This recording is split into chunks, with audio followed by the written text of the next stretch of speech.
Hello, I'm Commander Lisa Gibson, Senior Medical Officer and your family medicine physician at the Naval Weapons Station Earl Branch Health Clinic, and I'd like to take a few minutes to talk about the COVID-19 vaccine.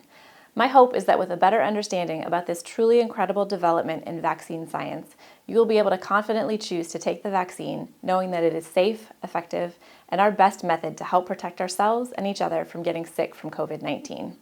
First, let's talk about what this vaccine is and what it is not. The vaccine, either the Moderna, like we've received here at Naval Weapons Station Earl, or the Pfizer brand, is a revolutionary new design using messenger or mRNA. This new development means that no part of the virus is being injected into your body, so there's zero chance for you to contract the virus through the vaccine. Instead, the mRNA provides your body with a blueprint to build the signature proteins used by the virus, so that your body can recognize it and learn how to fight it. Once transcribed by your body's cells, the mRNA itself is broken down and disposed of by your body. At the same time, your immune system recognizes this new protein as foreign and generates both an antibody and a cellular or memory immune response. The result is a vaccine that has been shown to be more than 90% effective at preventing COVID-19 disease after receiving the second dose. Symptoms after the vaccine have been shown to be mild in the vast majority of people, with typical reactions being similar to other vaccines, such as soreness at the injection site and evidence of immune system activation, such as headache, body aches, fever, chills, and nausea. In very rare instances, severe allergic reactions such as anaphylaxis have been documented, but they are not common, and immunization clinics are prepared to deal with those rare reactions.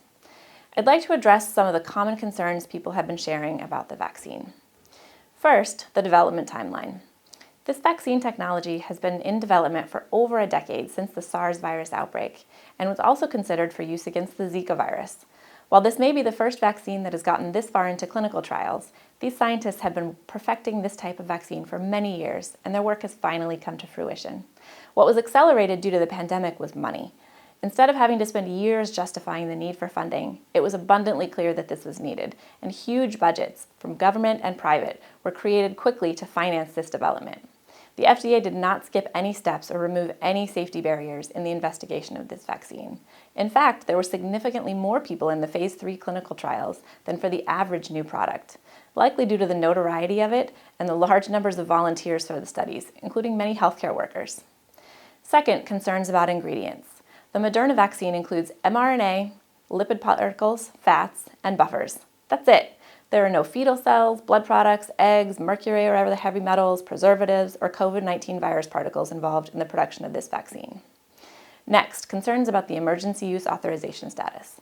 This status simply means that the FDA has received sufficient data from clinical trials to be confident that the benefits of this vaccine outweigh the risks during this current public health emergency, and that monitoring of study participants is ongoing.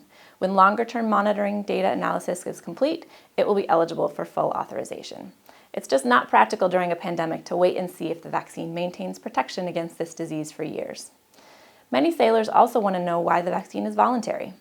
Because of the emergency use authorization status, service members have the choice to receive the vaccine now or wait. So where does that leave us, and what do we know?